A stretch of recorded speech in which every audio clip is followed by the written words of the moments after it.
Assalamualaikum warahmatullahi wabarakatuh. Kami dari kelompok 2 yang beranggotakan Lia Sari sebagai presenter pertama, Jenisa Ulfadila sebagai presenter kedua, Meliku Sumawati sebagai presenter ketiga, dan saya sendiri, Cynthia Aurajayani, sebagai presenter keempat. Quantitative research is interpretive research. Jadi apa sih interpretive itu? Interpretif di sini yang dimaksud itu adalah kita sebagai peneliti itu harus bisa memahami makna atau maksud dari penelitian yang kita lakukan. Contoh sederhana dari interpretive research ini seperti kita berbicara kepada teman, di mana kita tuh tidak hanya mendengarkan kata-kata teman kita, tetapi kita harus memahami apa maksud dari makna yang dia ucapkan, lalu apa perasaan dia, terus mengapa dia bisa mengucapkan itu gitu, lalu gimana kayak respon kita gitu. Jadi interpretif itu tuh adalah penelitian melangkah mundur, di mana kita harus tahu semua seluk-beluk apa yang mau kita teliti. Setelah itu kita mengkerucutkannya jadi seperti segitiga terbalik. Begini, kurang lebih begini, segitiga terbalik. Oke, selanjutnya itu ada rekap umum. Di sini rekap umum itu adalah gambaran umum yang berupa uraian meliputi penelitian. Kita kan penelitian kuantitatif adalah penelitian interpretatif. Jadi di sini kita meliputi penelitian interpretatif, di mana penelitian interpretatif itu tuh adalah penelitian melangkah mundur. Dia tuh membentuk kayak makna luas. Penelitian interpretatif itu adalah penelitian yang membentuk makna luas, tetapi menggunakan pandangan pribadi sendiri. Lalu kita tuh membandingkannya dengan penelitian sebelumnya. Nah, biasanya interpretatifnya itu ditemukan pada akhir penelitian. Seperti pembahasan, kesimpulan, atau implikasinya. Nah, selanjutnya rekap umum itu juga memberikan gambaran umum yang menggambarkan fenomenanya itu tuh secara berkesinambungan, di mana fenomena satu dengan satunya lagi itu tuh dapat saling membantu dan kita tuh bisa terbantu untuk memahami maknanya tuh lebih mendalam gitu, dari data atau informasi yang kita peroleh dari penelitian ini gitu. Dan fenomenanya itu tuh kita pandang sebagai satu kesatuan yang besar, terus jumlah dari bagi-bagiannya itu tuh terkait, saling berkaitan dan saling berkontribusi. Contoh sederhana yang dapat kita ambil dalam kehidupan sehari-hari itu seperti tanah, air, udara, terus manusia, di mana di situ tuh kita saling berketerkaitan, dan kita tuh saling mempengaruhi, dan di situ kita membentuk suatu ekosistem yang kompleks, di mana kompleks di sini tuh adalah saling berterkaitan. Selain itu tuh kita juga dapat mengembangkan pemahaman yang lebih mendalam dan luas terhadap situasi atau fenomena yang kita amati. Lalu bisa menemukan makna yang lebih dalam. Bisa saja kayak makna itu tuh nggak kita lihat gitu. Selanjutnya biasanya penelitian interpretatif ini tuh dia seperti tinjauan atau temuan utama, dan bagaimana pertanyaan dari penelitian itu kita bisa menjawabnya. Selanjutnya ada refleksi pribadi penelitian tentang makna data kita. Apa sih? Jadi secara pribadi kita tuh memberikan refleksi atau tanggapan atau keterangan kita tentang makna data yang kita peroleh. Oke, selanjutnya itu ada pandangan pribadi. Dia tuh pandangan pribadi kita itu bisa dibandingkan, lalu dikontras dengan literatur, atau kita bisa membandingkan pendapat kita atau temuan kita dengan bacaan lain. Selanjutnya itu ada keterbatasan penelitian dan saran untuk penelitian selanjutnya. Jadi penelitian kita itu harus ada saran untuk penelitian selanjutnya. Okay, I want to explain compare personal reflection and make comparison to literature. Slide 5 to slide 7. Okay, the first compare personal reflection, yaitu personal interpretation atau personal view is attached to his gut feeling, insight, and intuition. Jadi maksudnya adalah pandangan pribadi seseorang berdasarkan pada perasaan, wawasan, dan intuisi mereka. For example, bagaimana kita menciptakan pemahaman melintasi perbedaan agar kita dapat saling mengakui dan menghormati satu sama lain, bukan mempertanyakan keabsahan satu sama lain. Sebagai penulis, kewajiban saya untuk menyajikan suara-suara ini dengan sepenuhnya dan hati-hati mungkin.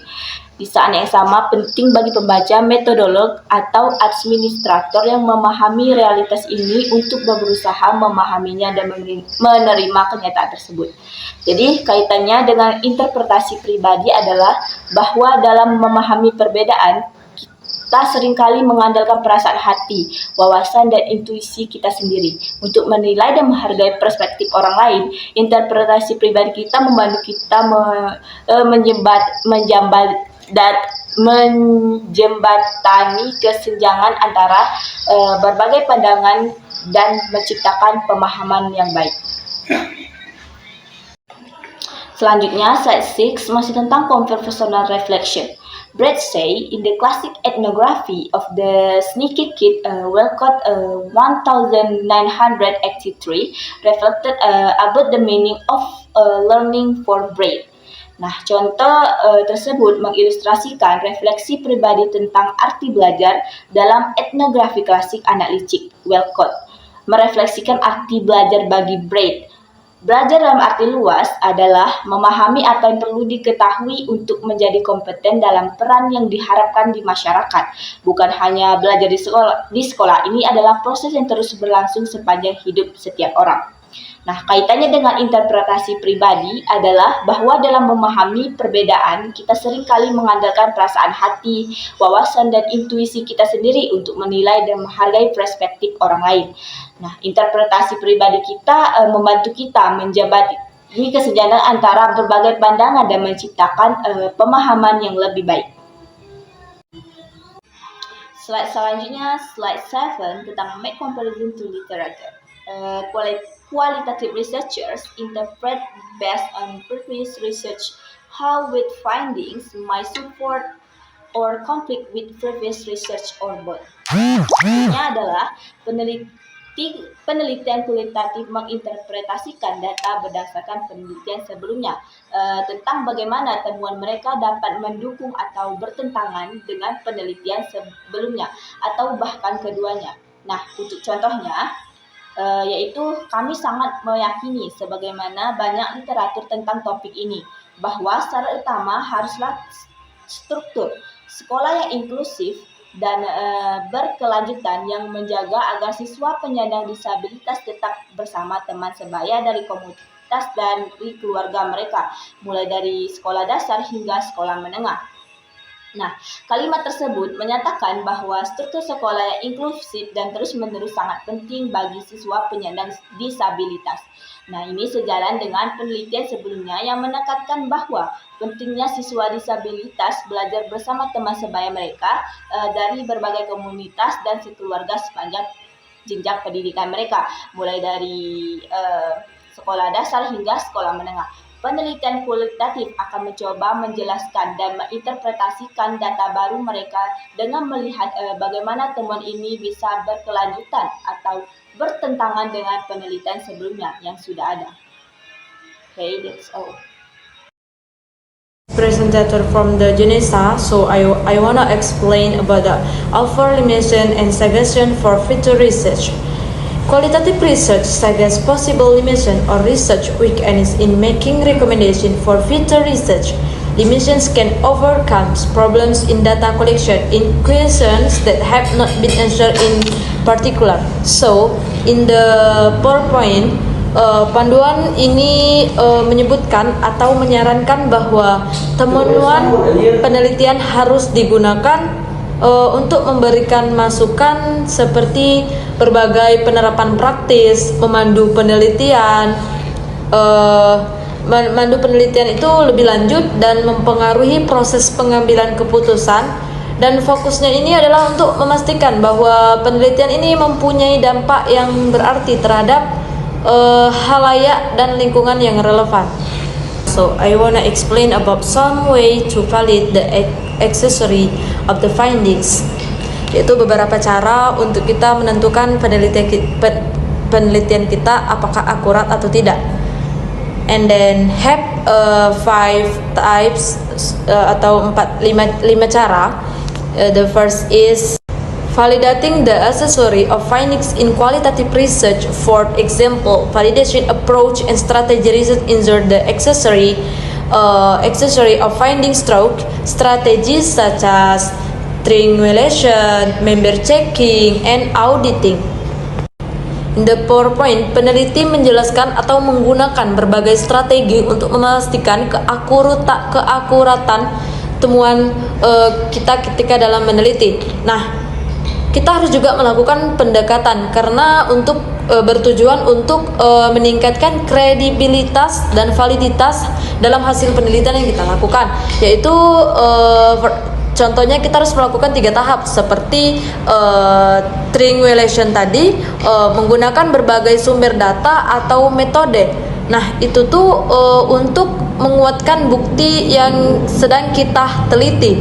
Dan yang kedua itu member checking atau pengecekan. Nah, dalam hal ini, dalam hal penelitian, melibatkan partisipasi penelitian untuk memvertifikasi sebuah temuan.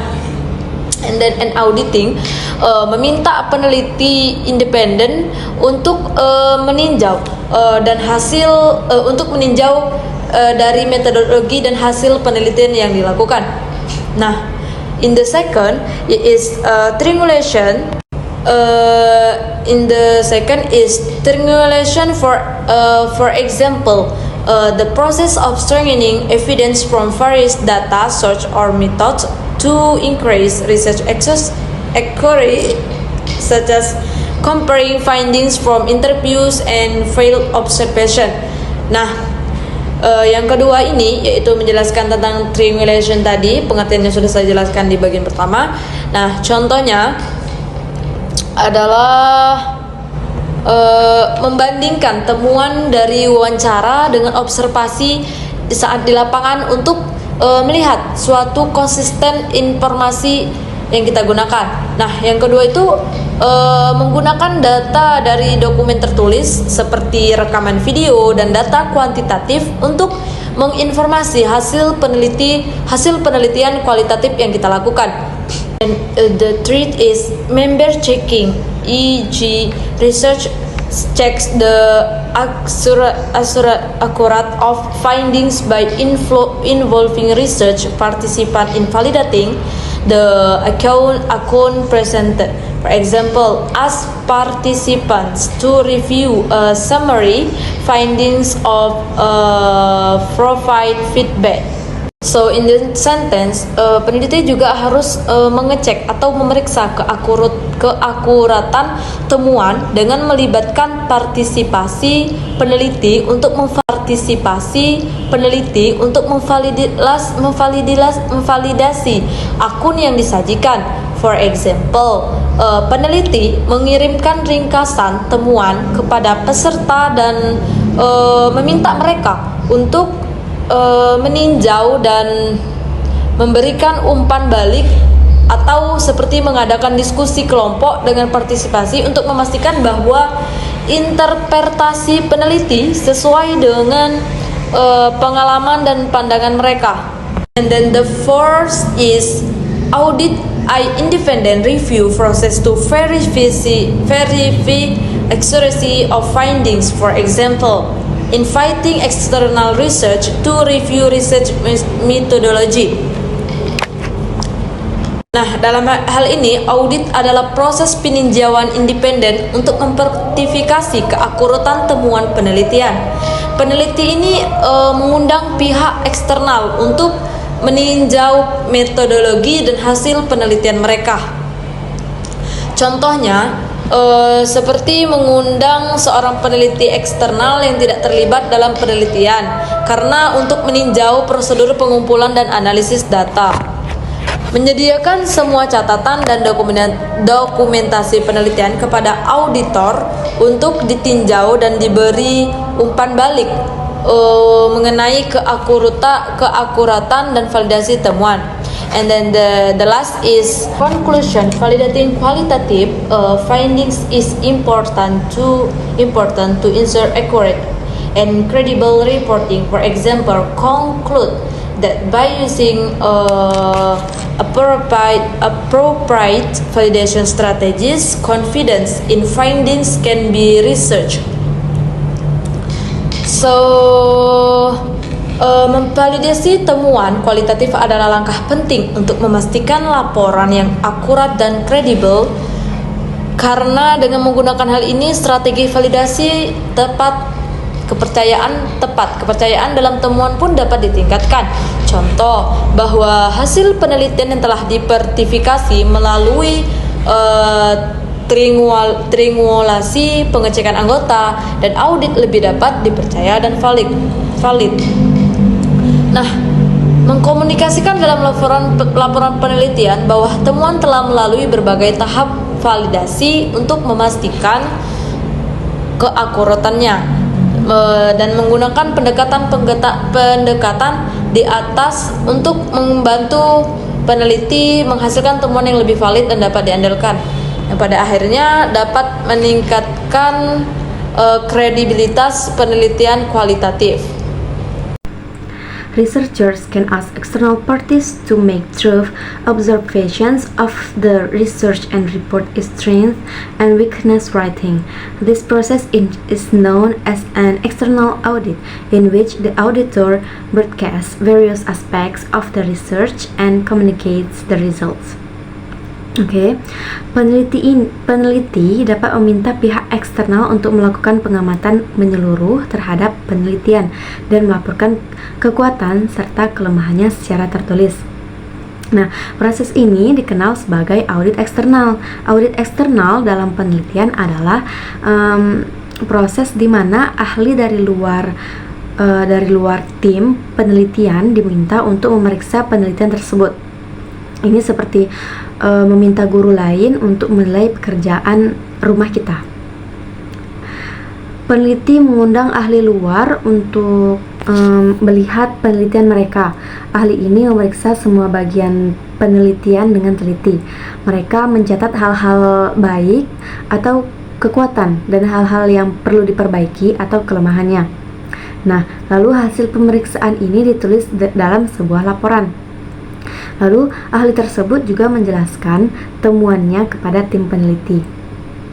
Tujuannya adalah untuk memastikan penelitian tersebut berkualitas baik dan dapat dipercaya. Ini membantu peneliti memperbaiki pekerjaan mereka dan membuat orang lain lebih yakin dengan hasil penelitiannya. Pada slide ini saya akan membahas tentang Re-examining qualitative data analysis in the mother's trust in principles case study, atau kajian ulang analisis data kualitatif dalam kepercayaan ibu pada kepala studi kasus. In a case study of mother's trust in school principles by Sheldon et al.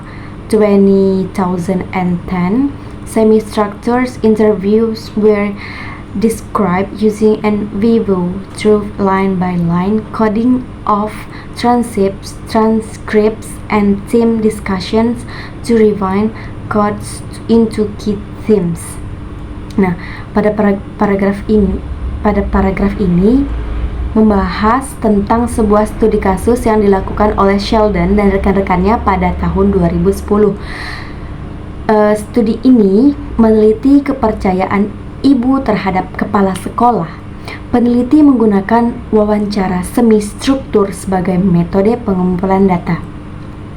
Data analisis menggunakan software NVivo yang merupakan alat untuk analisis data kualitatif.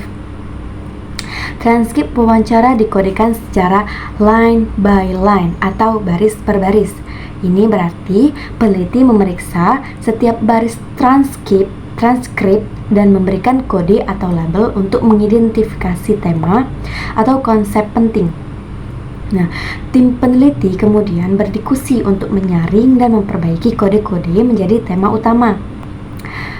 Lalu di sini their findings about principles, attributes, and actions are illustrated through concept maps and discussed using specific quotes in the results section.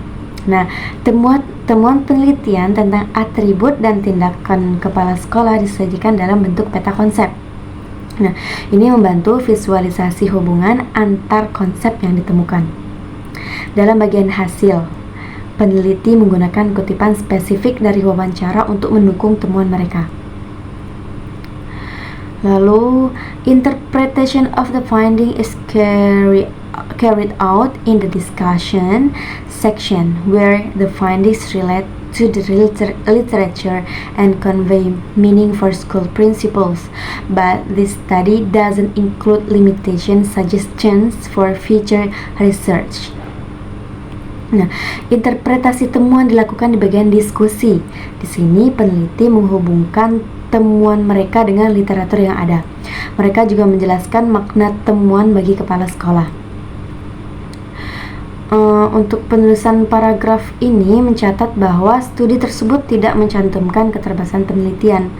Nah, studi juga tidak memberikan saran untuk penelitian selanjutnya.